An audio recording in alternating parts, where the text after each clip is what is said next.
Quelle soirée! Mais quelle soirée! Les retrouvailles Cristiano, Karim Benzema, 4 buts, du suspense entre la Hongrie et l'Allemagne, le Portugal qui était à un moment éliminé, l'Allemagne qui avait l'occasion à la fin de cette année de terminer première du groupe. Bref, une soirée incroyable qui m'a réconcilié avec l'Euro puisque oui, on va dire que je suis globalement déçu de cet Euro qui se passe dans plusieurs pays. J'aime bien quand une compétition se fait dans un seul et même pays. Et puis il y a beaucoup d'équipes qui ont un niveau très faible.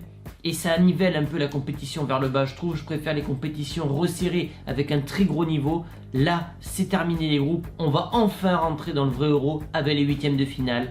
France-Suisse, Allemagne-Angleterre, ça va être épique. Et puis Belgique-Portugal, le duel Romelu Lukaku contre Ronaldo, ça va être monstrueux là aussi. La vidéo les amis sponsorisée par OneFootball pour tous ceux qui veulent les résultats, les calendriers, les meilleurs buteurs, etc. Bref, tout sur l'Euro. Vous avez juste à télécharger l'application, c'est 100% gratuit. La France devait terminer première du groupe. Objectif atteint, le Portugal lui devait se qualifier, c'est fait également, mais ce qu'on va également retenir de ce match, c'est évidemment les retrouvailles donc entre Ronaldo et Benzema, les frères du Real Madrid qui s'étaient séparés donc du coup avec le départ du Portugais, doublé pour Ronaldo, 2 buts sur penalty, donc certains diront penaldo, mais bon, encore faut-il les mettre les penalties, on l'a bien vu sur cette compétition que de nombreux joueurs les loupent, et puis doublé de Benzema, le joueur va être maintenant totalement libéré. Alors bien sûr il y a eu ce penalty, on a tous eu peur par rapport au penalty qu'il a loupé justement contre le Pays de Galles en match amical, et puis ce deuxième but magnifique avec cet appel en profondeur, cette frappe croisée.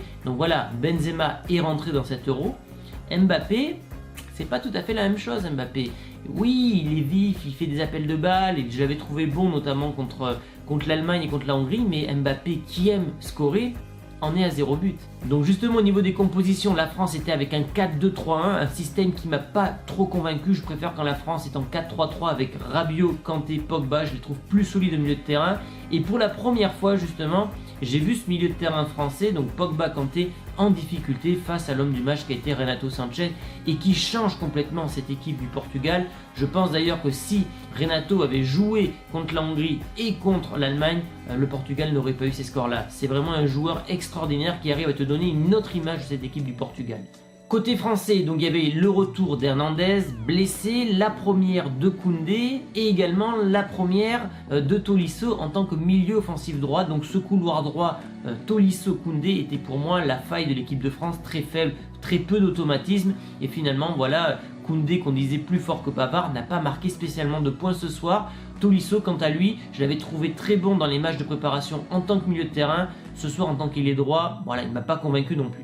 Côté portugais, maintenant un 4-3-3 classique avec l'attaque, donc Jota, Bernardo Silva, Ronaldo. Mais c'est au milieu de terrain que ça a changé parce qu'il n'y avait pas Bruno Fernandes qui avait été décevant jusque-là. Et donc justement le retour de Renato Sanchez en tant que titulaire. Ronaldo qui n'avait jamais marqué contre l'Allemagne a marqué contre l'Allemagne. Ronaldo qui n'avait jamais marqué contre la France a mis un doublé ce soir. Il devient donc le meilleur buteur en sélection nationale. Un record que tout le monde pensait pendant très longtemps imbattable, puisque oui, l'Iranien Ali Daei, je sais pas comment ça se prononce, jouait contre des équipes très mineures dans son continent et du coup mettait à chaque fois des quintuplés, des sextuplés et tout ça, d'où la difficulté pour un joueur européen ou même d'Amérique du Sud de battre ce record. C'est désormais chose faite, Ronaldo a égalé ce record, il va le battre évidemment.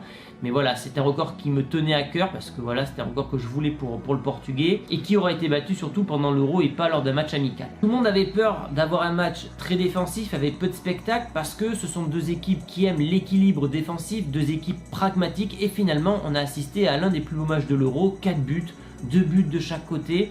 Donc comme quoi des fois on se fait des mauvaises idées à travers des clichés ou des caricatures. Et puis donc on avait le match de l'équipe de France et de l'autre côté on avait le match de la Hongrie. Plusieurs fois dans le match, donc à 2 reprises on a entendu le public hurler au but de la Hongrie. Parce que oui, la Hongrie, on va faire un peu la transition avec ce match là, voilà, a failli créer l'exploit. Elle a gêné ce Portugal pendant 85 minutes, elle a fait match nul contre les Bleus. Elle a fait match nul contre l'Allemagne, donc bravo la Hongrie.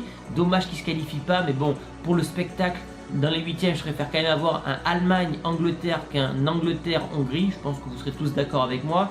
Et donc du coup, le fait que la Hongrie gagne mettait énormément de pression sur ce match-là. Alors pas pour les Bleus puisqu'ils étaient déjà qualifiés. Eux, leur objectif c'était de terminer premier. Mais sur le Portugal, puisqu'à un moment, le Portugal était dernier et donc éliminé. Donc finalement, ce groupe F était vraiment passionnant contrairement à tous les autres groupes de l'Euro. Après, si on fait un bilan des 3 premiers matchs de l'équipe de France, la France est quand même une équipe que tu as du mal à bouger.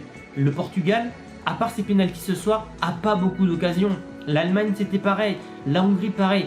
Donc je me dis, la France, ils vont quand même être très compliqués à sortir. Ils ont un tirage facile contre la Suisse, donc je pense qu'ils vont se qualifier. Mais voilà, la France, pour moi, ça en reste quand même encore le gros favori de cet Euro. On va parler maintenant des tops et des flops. Et comment ne pas parler en flop de Lloris, qui aurait dû prendre un carton rouge.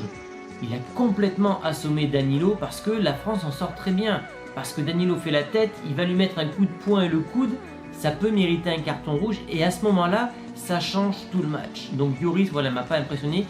Koundé, je l'ai mis en flop parce qu'il avait vraiment une carte à jouer ce soir. Je pense que s'il avait sorti une grosse prestation, ben, peut-être que chez Dédé, ça aurait fait un électrochoc et il aurait pu le mettre lors des phases à élimination directe. Je pense que Pavard sera titulaire contre la Suisse. J'ai pas aimé l'arbitrage, donc l'arbitrage, je vais le mettre en flop.